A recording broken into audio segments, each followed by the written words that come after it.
Hi అండి, నేను మీ రాజలక్ష్మి. అయితే 6th క్లాస్ సైన్స్లో సెకండ్ లెసన్ వచ్చేసి పదార్థాలను సమూహాలుగా వర్గీకరించడం, అంటే స్టోరింగ్ మెటీరియల్స్ ఇంటూ గ్రూప్స్. ఈ సెకండ్ లెసన్ మనకు అవసరం లేదండి, ఎందుకంటే ఫిజిక్స్ వాళ్ళు చదువుతారు. ఇప్పుడు థర్డ్ లెసన్ ఏంటంటే పదార్థాలను వేరు చేయడం, అంటే సెపరేషన్ ఆఫ్ సబ్స్టెన్సెస్. ఓకేనా, ఇది చూద్దాం. దీంట్లో థర్డ్ లెసన్లో నేను జస్ట్ ఇంపార్టెంట్ మాత్రమే, ఇవన్నీ మనకు అవసరం లేదు, ఏది ఇంపార్టెంటో వాటిని మాత్రమే రాశానండి. చూడండి, నోట్స్లో కంట్రిబ్యూషన్ చూడండి. ఇక్కడ దుబ్బులు లేదా వరి పన నుండి ధాన్యాన్ని వేరు చేసే పద్ధతినే మనం నూర్పిడి అంటామండి. నూర్పిడి, నూర్చడం, పంట నూర్చడం అంటాం కదా. దుబ్బులు, వరి దుబ్బులు ఉంటాయి కదా, ఇలాగా వరి దుబ్బుల నుంచి ధాన్యాన్ని తీయడం, వేరు చేయడాన్ని నూర్పిడి అంటాం. అయితే మిశ్రమంలోని వేర్వేరు అంశాలను వేరు చేసే పద్ధతినే మనం ఎగరబోయడం అంటాం. ఎగరబోయడం లేదా తూర్పారబెట్టడం, సైన్స్ లాంగ్వేజ్లో తూర్పారబెట్టడం. తూర్పారబెట్టడం ఇక్కడ క్లియర్గా చూడండి, ఇదిగోండి పిక్చర్ చూడండి. తూర్పారబెట్టడం అంటే ఇలా ఒక వ్యక్తి నించుని హైట్లో నించుని ఎగరపోస్తూ ఉంటే గాలికి పట్టెళ్ళి దూరంగా పడుతుందండి. ఇది కుప్ప రూపంలో ధాన్యం మనకి సెపరేషన్ అవుతుందన్నమాట. దీన్ని మనం తూర్పారబెట్టడం అంటాం. ఇది చాలా ఇంపార్టెంట్ బిట్ మనకి. ఇది రెండు కూడా మనకి పదార్థాలను వేరు చేసే ముఖ్యమైన పద్ధతులు, 6th ఉన్న పద్ధతులు. ఓకేనా, నెక్స్ట్ వేరే పాయింట్లోకి వెళ్తే మనం పన్నీర్ని ఏమంటామంటే కాటేజ్ చీజ్. చీజ్ అంటే మనకి వెన్న, కానీ కాటేజ్ చీజ్ అంటే పన్నీర్ అన్నమాట. అదొక బిట్. తర్వాత నీటి ఆవిరిని ద్రవ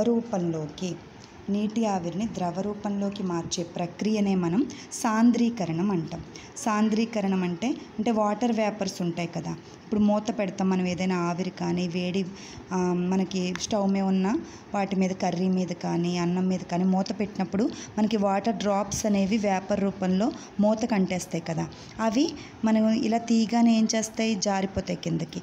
అది సాంద్రీకరణం అన్నమాట. నీటి ఆవిరిని ద్రవ రూపంలోకి మార్చే ప్రక్రియనే మనం సాంద్రీకరణం అంటాం. అయితే పదార్థాలను ఈ వేరు చేయడం గురించి ఒక ఆయన ఎవరో పెయింటింగ్ వేశారటండి. ఇప్పుడు 1853లో గుస్తావ్ అనే అతను వేశాడట. ఇది చాలా ఇంపార్టెంట్ బిట్. ఇక్కడ ఈ బిట్ ఎక్కడా లేదు అసలు, ఈ టెక్స్ట్ బుక్లోనే మీకు దొరుకుతుంది. గుస్తావ్ అనే వ్యక్తి వేశాడట. ఇది ఎందుకు ఇప్పుడు వెలుగులోకి వచ్చిందంటే ది వినోవర్స్ ఫ్రాన్స్ అనే సంస్థతోటి ఇప్పుడు ఇది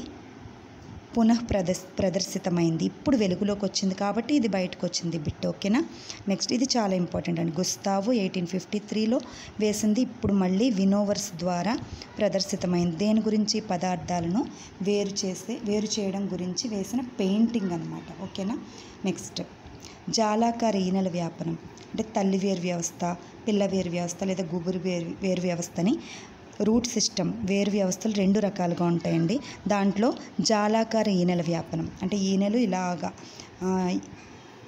ఉంటాయి కదా, ఆకులో ఇలా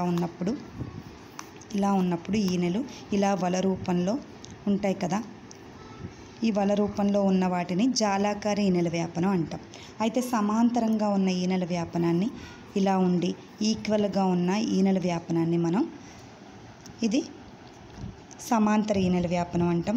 జాలాకార ఈనెల వ్యాపనం అంటే వల రూపంలో నెట్లాగా ఉన్న ఈనెల వ్యాపనాన్ని జాలాకార ఈనెల వ్యాపనం అంటారు. జాలాకార ఈనెల వ్యాపనం అనేది తల్లి వేరు వ్యవస్థ ఉన్న మొక్కల్లో జాలాకార ఈనెల వ్యాపనం. అయితే గుబురు వేరు వ్యవస్థ ఉన్న మొక్కలలో సమాంతర ఈనెల వ్యాపనం.